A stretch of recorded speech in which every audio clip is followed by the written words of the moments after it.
За сайн байцгаана уу. Энэ удаагийн дугаараар та бүхэндээ Японы эмэгтэйчүүдийн наснаас залуу харагддаг нууцын талаар мэдээлэл хуваалцж байна. Японы эмэгтэйчүүд дэлхийд дээрх хамгийн урт насалдаг төдийгүй наснаас хамгийн залуу харагддаг хүмүүс юм. Удамшлын үүрэг гүйцэтгэдэг байж болох ч амьдралын хэв маяг, гоо сайхны зуршил, гоо сайхны урьсан сэргийлэх арга барил нь чухал нөлөө үзүүлдэг. Японд арьс арчилгааны олон арга барил амьдралын хэм маягийг өдөр тутмын амьдралд байгалийн замаар нэтгэдэг бөгөөд цаг хугацааны явцад эрүүл харагдах арьсыг хадгалахад тусалдаг. Арьс арчилгаа ба биеийн арчилгааны талаар. Үүнд нэгдүгээрт нь арьс арчилгааны урьсан сэргийлэх аргыг хэрэглэдэг. Японы гоо сайхны соёлын гол зарчмуудын нэг бол урьсан сэргийлэх явдал юм. Үрчлээ пигментаз, уян хатан чанар алдагдах зэрэг одоо байгаа асуудлыг эмчлэхийн оронд Японы эмэгтэйчүүд татвартай арьс арчилгааг нэн тэргүүн тавьдаг. Үүнд дараах зүйлүүд ордог. Бага наснаас тогтмол чигшүүлэх, өдөр бүр хит ягаан туяаны хамгаалалт хийх, арьсны хамгаалтыг хадгалдаг зөөлөн бүтээгдэхүүн зэрэг орно. Энэхүү урьсан сэргийлэх арга нь хөвшилтийн харагдах шинж тэмдгүүдийг мэдгэцгүйц удаашруулж чадна. Хоёрдугаарт нь хит ягаан туяаны гэмтлээс өдөр бүр арьсаа хамгаалдаг. Арьсны судалгаагаар арьсны харагдах хөвшилтийн 80% хүртэл нь хит ягаан туяанд өртөхтэй холбоотой байж болохыг харуулж байна. Ийм учраас нарны хамгаалтыг Японы арьс арчилгааны хамгийн чухал алхмуудын нэг гэж үздэг. Өдөр бүр SPF хэрэглэх нь дараах зүйл тусалдаг. Үүнд коллагены задралыг бууруулах, пигментазаас урьсан сэргийлэх, арьсыг хөвшилтөөс хамгаалах зэрэг орно. Япончууд улирлаас үл хамааран жилийн турш SPF-т хүргэдэг. Хит ягаан туяаны нөлөөллөөс арьсаа хамгаалахын тулд шүүхүр, малгай эсвэл гарын өмнөх хэрэглэдэг хүмүүс бас түгээмэл байдаг. Гуравдугаарт нь давхар цэвэрлэгээ. Японы арьс арчилгааны аргууд нь ихэвчлэн алдартай давхар цэвэрлэгээний аргуудыг агуулдаг. Энэ арга нь хоёр үе шаттай байдаг. Үүнд нэгдүгээрт нь нүүр будалт, нарнаас хамгаалах тос, тосон дуустах холцыг уусгах, тосон суурилсан цэвэрлэгч. Хоёрдугаарт нь хөлс тоошороо үлдсэн үлдэгдлийг арилгах усан сүртэй цэвэрлэгч юм. Энэ арга нь арьсыг байгалийн липидийн саадыг гэмтээхгүйгээр үр дүнтэй цэвэрлэдэг. Дөрөвдүгээрт нь эрчимтэй давхрагч чийгшүүлэлт.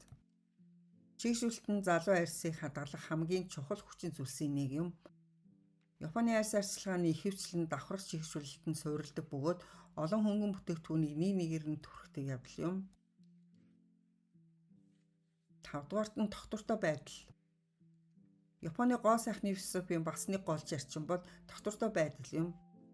Японы эмэгтэйчүүд бүтээгдэхүүн дээр байнга туршилт хийхээ оронд энгийн боловч тогтмол арьс арчилгааны дэглэмийг баримталдаг. Арьс арчилгаанд олон бүтээгдэхүүн биш харин тууштай хэрэглээг чухалчилдаг. Дөрөвдүгээрт нь будалтаас илүү арьсандаа анхаардаг. Арьсны асуудлыг дарах биш эрүүл болгоход төвлөрдөг. Долдугаарт нь биеийн халуун усны соёлтой. Япончууд өдөр бүр оройн унтахаас өмнө халуун байранд эсвэл халуун аршаанд заавал суухыг чухалчилдаг. Энэ цусны эргэлтийг сайжруулж, биеийг тайвшруулж, хоргожүүлдэг. За хооллолт ба идэх зуршлын талаар. 8-дугаарт нь байгалийн болон үйлчилгээний орцууд. Японы гоо сайхны бүтээгдэхүүн нь антиоксидант, чийгшүүлэгч, хамгаалтын шинж чанараараа алдартай орцуудыг байнга агуулдаг. Хамгийн алдартай орцуудын нэг бол арьсыг эсрэлтийн стрессээс хамгаалахад тусалдаг поливинол болон антиоксидантаар баялаг ногоон цай юм. Эдгээр уламжлалт орцууд нь Японы соёлтой, түүний дотор Японы цайны ёслолтой нэгт холбоотой юм. Япончууд их хэмжээний ногоон цай уудаг ба энэ нь хөгшрөлтийг удаашруулж арьс ба зүрхний эрүүл мэндийг дэмжихэд тустай байдаг. 9-дүгээрт нь өдөр бүр эсэгсэн хүнс хэрэглэдэг. Японы хоолнд гидсний эрүүл мэндийг дэмждэг гэж үздэг олон эсэглэн хоол хүнс багтдаг. Үүнд МИСО, НАТО дарчсан ногоо зэрэг нь гидсний ашигтай нэмж дэмжиж дархлааг сайжруулдаг. НАТО бол эсгсэн шар бууцгаар хийсэн Японы уламжлалт хоол юм. 10-дугаарт нь тэнцвэртэй хоол тэжээл ба антиоксидантууд. Арсны эрүүл мэнд нь хоол тэжээлтэй нэгт холбоотой байдаг.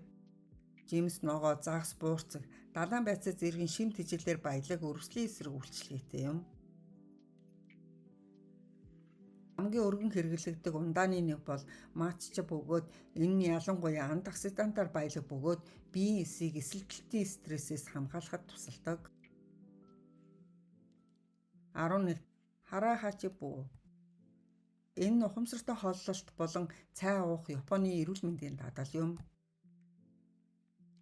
80% цацтлаа идэгсэн утгатай энэхүү Окинавагийн хиллэг нь эрүүл мэндийн дадал зуршлуудын нэг юм. Энэхүү ухамсартай дадал нь илүүдэл идэлтээс сэргийлж хоол боловсруулалт бодисын солилцоог хэвэн байлгадаг. 12-т нь махнаас илүү загсыг сонгодог. Загас нь омега-3 тосны хүслээр баялаг бөгөөд хооллолт нь арсны өнгийг сэргээж үе мөчийг уян хатан болгон тархийг хурц байлгахад тустай. 13. Элсэн чихэр боловсруулсан хүнсийг хязгаарладаг. Японы эмэгтэйчүүд өдөр тутмын амьдралдаа цагаан элсэн чихэр амттан маш бага хэрэглэдэг.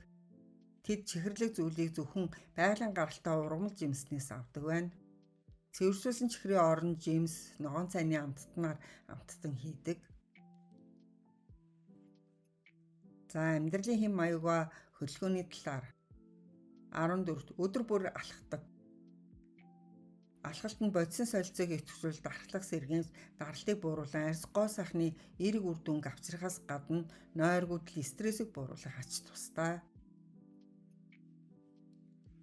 Япончууд хүрэх газар бүртээ алхаж хүрдэг.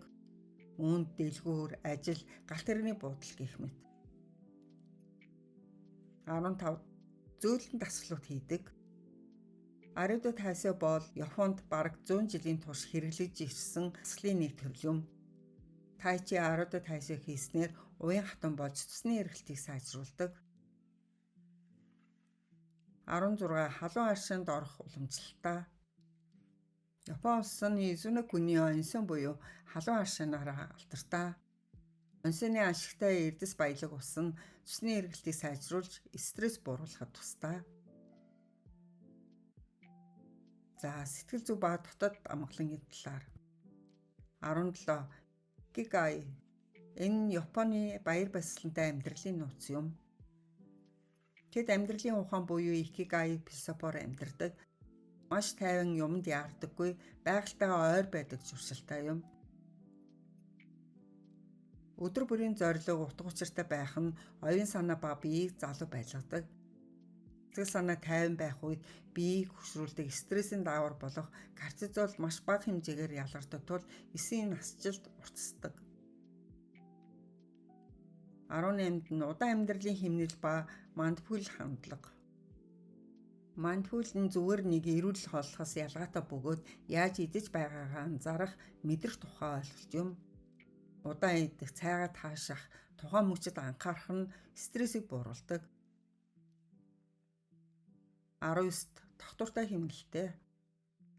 Тогтсон хэмнэлтэй амьдрал болох, унтах, хооллох, ажиллах, цагийн тогтвортой байдал нь биеийн хэмнэлд нийцдэг. 20-т нь нийгмийн харилцааг эрхэмлдэг. Окинавагийн урт наслалтын тосгонуудын нэг нууц нь найз нөхөд хамт олон инээд хуваалцах харилцаанд байдаг байна.